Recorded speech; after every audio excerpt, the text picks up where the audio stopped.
जय जगन्नाथ पिलामाने आज आम संस्कृत साहित्य मंजरी दशम श्रेणी अनुच्छेद विभाग परबुद्धि भयंकरी ये अनुच्छेद षष्ठ अनुच्छेद टी आमर आज संस्कृत शिक्षायतन प्रकोष्ठ मध्य अध्ययन करवा तेणु आम समस्ते मन दे शुणा कौन अच्छे अनुच्छेद टी बारंबार पिला कहुई अनुच्छेद भी गोटे कला तेणु ताकू पढ़ी देहरु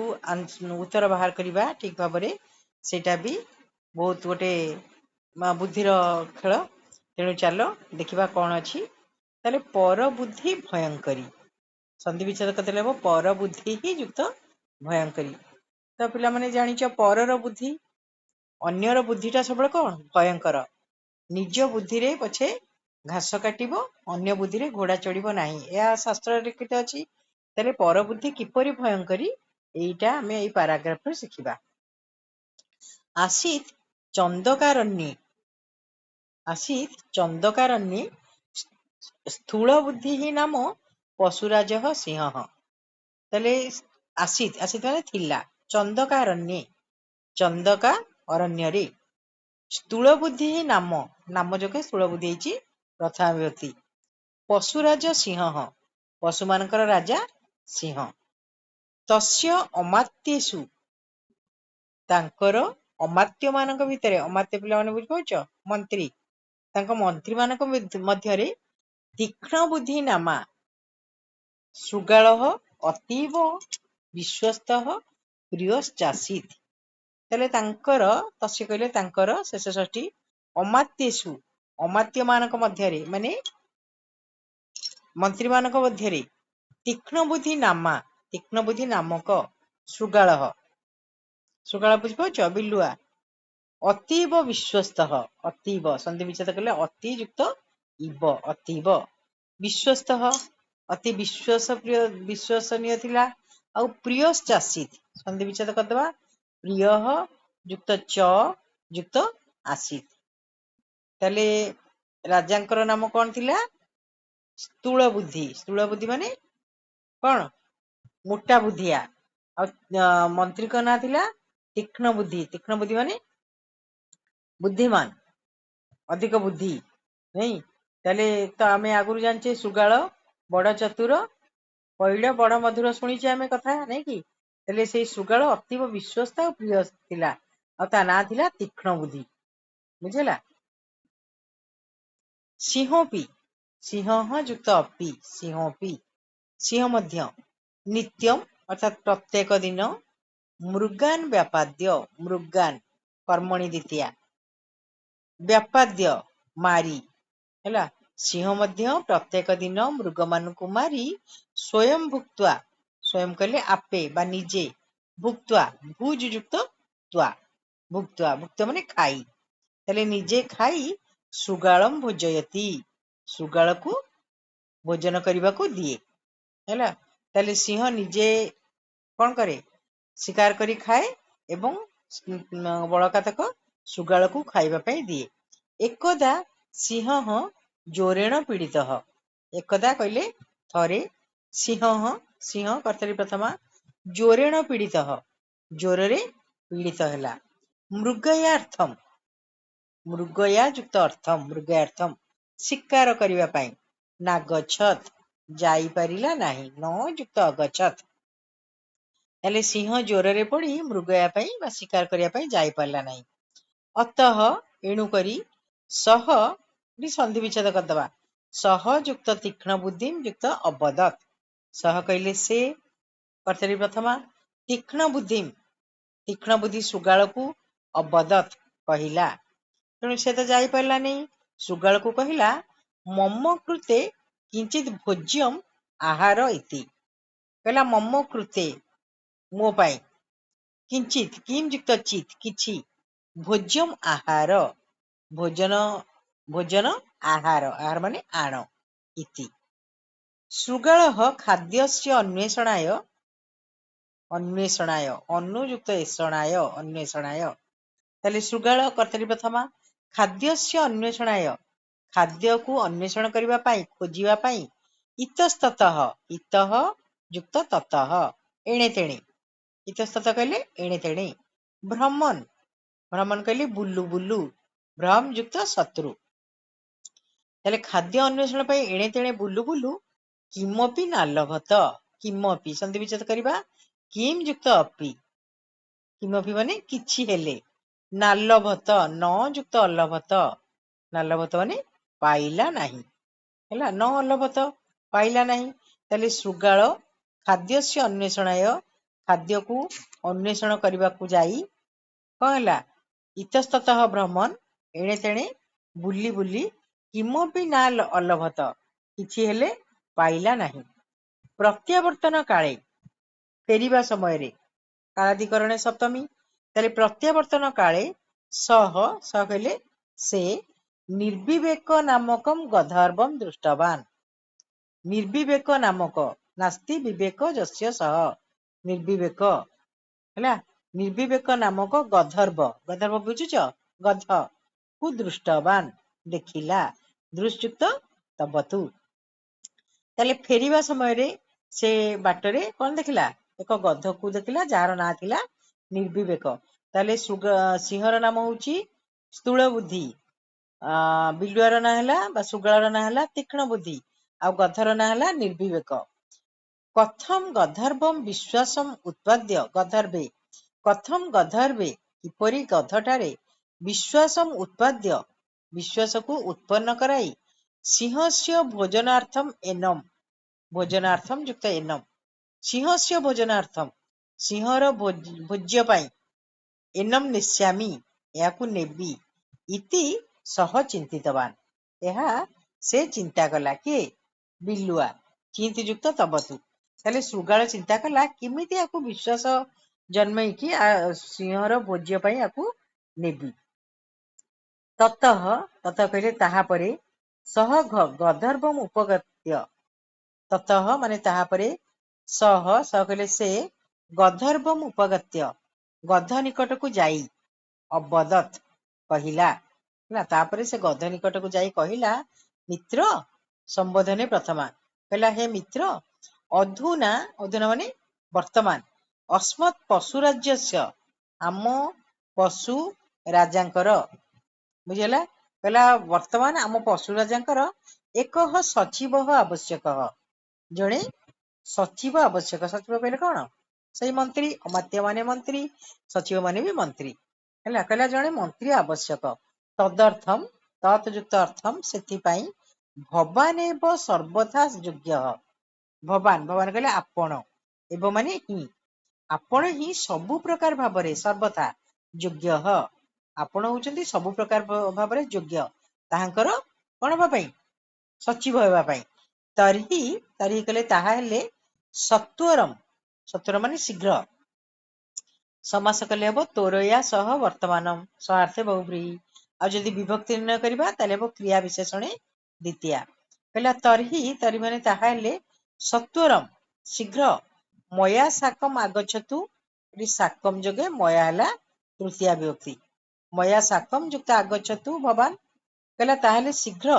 मो सहित मया साकम आगच्छतु भवान आपण आसंतु इत्युक्त्वा इति युक्त उक्त्वा इति कहले बोली उक्त माने कही उक्त्या पिला माने प्रकृति पथला बच युक्त त्वा ततः चलितः सेठारु चलिला आगे आगे चलिला हैला एहा कही कि से सुगाल आगे आगे चलिला निर्विवेक गध निर्विवेक नामक गधटी मूर्ख दोषात तार मूर्ख दोष हेतु शृगाले विश्वस्य ए विश्वास करबा जगरे सबले सप्तम विभक्ति हुए तेणु शृगाल हिची सप्तम विभक्ति शृगाले विश्वस्य तथा शृगाल को विश्वास करी सिंह सकाशम गत्वा सिंह निकट को जाई गत्वाला गम युक्तत्वा प्रणम्य प्रयुक्त नम युक्त ल्य प्रणम्य अबदत कहिला हैला ताले निर्विवेक नामक गधटी निजर मूर्ख दोष हेतु कारण सिंह कदापि कौन गध को मंत्री करिवो किंतु ये से कथा बुझी पारला नहीं निजर मूर्ख दोष हेतु कौन कला गत्वा सिंह प्रणम्य सिंह को प्रणाम करी अबदत प्रभो प्रभु माने हे प्रभु भवतः सचिव भवितुम आगत हैला भवतः आपणकर सचिव भवितुम सचिव हेबा पई बा मंत्री हेबा पई ଆଗତଃ ଯୁକ୍ତ ଅହମ, ମୁଁ ଆସିଥିଲି। ଆଗତଃ ଆ ଯୁକ୍ତ ଗମ୍ ଯୁକ୍ତ ତ। ଏତତ୍ ଶ୍ରୁତ୍ୱା, ଏତତ୍ ଯୁକ୍ତ ଶ୍ରୁତ୍ୱା, ଏତତ୍ କହିଲେ ଏହା, ଶ୍ରୁତ୍ୱ ମାନେ ଶୁଣି। ସୁଯୁକ୍ତ ତ୍ୱା, ସିଂହଃ କପଟ ହାସମ୍, ସିଂହ କପଟରେ ଟିକେ ହସିକିରି କପଟ ହାସମ୍ ଦର୍ଶିତବାନ, ହେଲା, ଗୋଟେ ହସ ଦେଖାଇଲା, କପଟରେ ଗୋଟେ ହସିଲା ହସ। ତେନ ଉକ୍ତମ, ତାହା ଦ୍ୱାରା କୁହାଗଲା, କାହା ଦ୍ୱାରା? ସିଂହ ଦ୍ୱାରା। ତେନ ଉକ୍ତମ ବଚଯୁକ୍ତ ତ। ଅବଶ୍ୟ ମମ ସଚିବତ୍ୱେନ, ସିଂହ କହିଲା ଅବଶ୍ୟ ମମ ସଚିବତ୍ୱେନ, ମମ କହିଲେ ମୋର, ସଚିବ ଭାବରେ, ତ୍ୱାମ୍ ନିୟୋଜୟିଷ୍ୟାମି, ତୁମକୁ କଣ କରିବି? ନିଯୁକ୍ତି ଦେବି, ହେଲା। ତେଣୁ ସିଏ କହିଲା ମୁଁ ଆପଣଙ୍କର ସଚିବ ହେବା ପାଇଁ ଆସିଅଛି, ଭାବୁଛି ମୁଁ ଯୋଗ୍ୟ ସବୁ ପ୍ରକାର ଭାବରେ। ସିଂହ କହିଲା ଠିକ ଅଛି, ମୁଁ ତୁମକୁ କଣ ସଚିବ ଭାବରେ ନିୟୋଜୟିଷ୍ୟାମି, ନିଯୁକ୍ତି ଦେବି। ଅତଃ ମମ ଅନ୍ତିକମ୍ ଆଗଚ୍ଛ, ମମ ଅନ୍ତିକମ୍, ଅନ୍ତିକମ୍ ମାନେ ନିକଟକୁ, କହିଲା ଏଣୁକରି, ଅତଃ ମାନେ ଏଣୁକରି, ମମ ଅନ୍ତିକମ୍ ମୋ ନିକଟକୁ ଆସ, ହେଲା। ଅନ୍ତିକମ୍ ଯୋଗେ ମମ ହେଇଛି ଷଷ୍ଠୀ ବ୍ୟକ୍ତି। ନିବର୍ଦ୍ଧ ଗର୍ଦ୍ଧର୍ଭଃ, ହେଲା, ବୁଦ୍ଧିହୀନ ଗଧଟି, ସାନନ୍ଦମ୍ ଖୁସିର ସହିତ, ଆନନ୍ଦେନ ସହ ବର୍ତ୍ତମାନମ୍ ସହାର୍ଥେ ବହୁବ୍ରୀହି। ଆଉ ଯଦି ବିଭକ୍ତି ନିର୍ଣ୍ଣୟ ହବ କ୍ରିୟା ବିଶେଷଣେ ଦ୍ୱିତୀୟା, ତେଣୁ ଆନନ୍ଦର ସହିତ ସିଂହ ସମୀପମ୍ ଆଗଚ୍ଛତ୍, ଭାରି ଖୁସି ହେଇଗଲା କିଏ? ଗଧ। ତେଣୁ ଆନନ୍ଦର ସହିତ ସିଂହ ନିକଟକୁ ଗଲା। ସିଂହପି, ଯେତେବେଳେ ପାଖକୁ ଗଲା, ସିଂହ ମଧ୍ୟ ଦନ୍ତେହି ନଖେହି ଚ, ସନ୍ଧି ବିଚ୍ଛେଦ କରିଦେବା ସେଠି, ଦନ୍ତେହି ଯୁକ୍ତ ନଖେହି ଯୁକ୍ତ ଚ, ତାହେଲେ ଦାନ୍ତ ଓ ନଖ ଦ୍ୱାରା ଗର୍ଦ୍ଧର୍ଭସ୍ୟ ଗଳଦେଶମ୍, ଗଧଟିର କଣ୍ଠକୁ, ନାଇଁ, ବିବିଦ୍ୟ, ବିବିଦ୍ୟ ମାନେ ଚିହ୍ନ କରି, ବି ଯୁକ୍ତ ଭିଦ୍ ଯୁକ୍ତ ତ, ରକ୍ତମ୍ ପିତ୍ୱା, ରକ୍ତ ପାନ କରି, ପିତ୍ୱା ପା ଯୁକ୍ତ ତ୍ୱା, ବହିରାଗଚ୍ଛତ୍, ବାହାରକୁ ଆସିଲା, ହେଲା। ସିଂହ କଣ କଲା? ତାକୁ ପାଖକୁ ଡାକିକି ନେଇ ତା ଗଳ ଦେଶକୁ କଣ ନଖ ଆଉ ଦାନ୍ତ ଦ୍ୱାରା ଛିଣ୍ଡାଇ ତା ଦେହରୁ ରକ୍ତପାନ କରି ବାହାରକୁ ଆସିଲା। ତତ୍ରସ୍ଥ ସୁଗାଳଃ, ତତ୍ରସ୍ଥ ସେଠାରେ ଥିବା, ତତ୍ର ଯୁକ୍ତ ତତ୍ରେ ତିଷ୍ଠତି ଯଃ, ଉପପଦ ତତ୍ପୁରୁଷ ସମାସ, ତାହେଲେ ସେଠାରେ ଥିବା ସୁଗାଳଃ, ସୁଗାଳଟି କର୍ତ୍ତରୀ ପ୍ରଥମା, କ୍ଷୁଧୟା, ସେ ଭାରି ଭୋକରେ ଥିଲା ପିଲାମାନେ,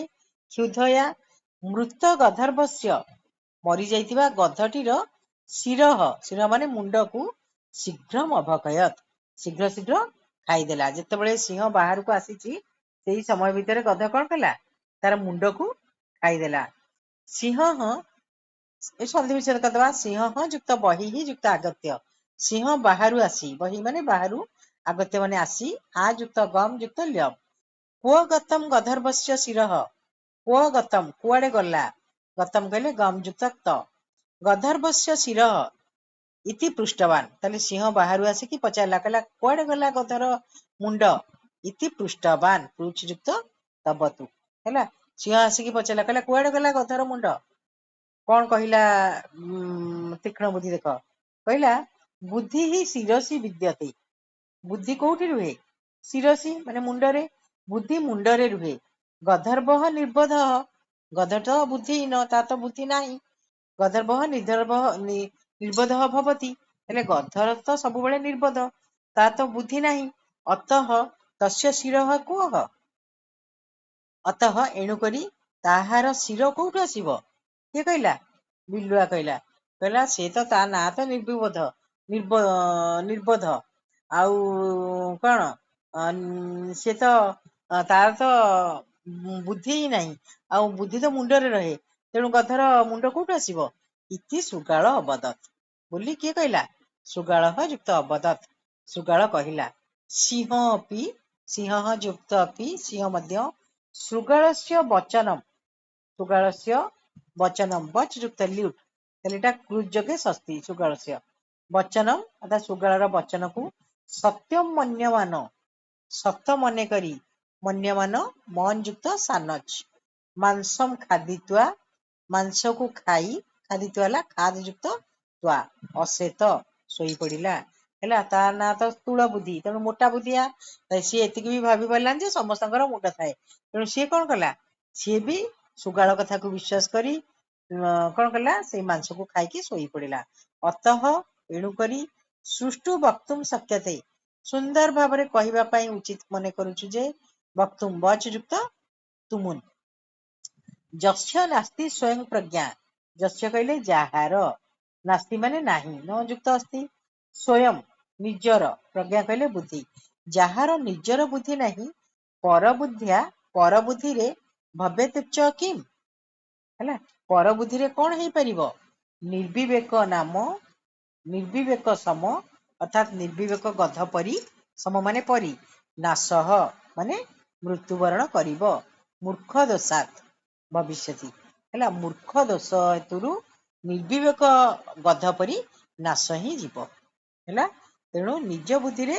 सब बेले कार्य करिबो पर बुद्धि रे नुहे तले प्रश्न देखिदेबा अति संक्षिप्त उत्तरम सिंह नित्यम किम करोति सिंह प्रत्येक दिन पशु मान को मारी निजे खाई सुगाल को खाइबा को दिए नहीं कि गंधर्वम दृष्ट सुगाल किम अचिंतत गधा को देखी सुगाल चिंता कला किपरि यह विश्वास कराई सिंह निकट को नेबी सिंहर भोज्य पाई नेबी गंधर्वस्य समीपम गत्वा सुगाल किम अवदत सुगाल जाई गध निकट को जाई कहिला जे आमर राजा जड़े अमात्य दरकार जड़े सचिव दरकार मु भाबुची आपण सब प्रकार भाव योग्य तेणु आसतु या कहला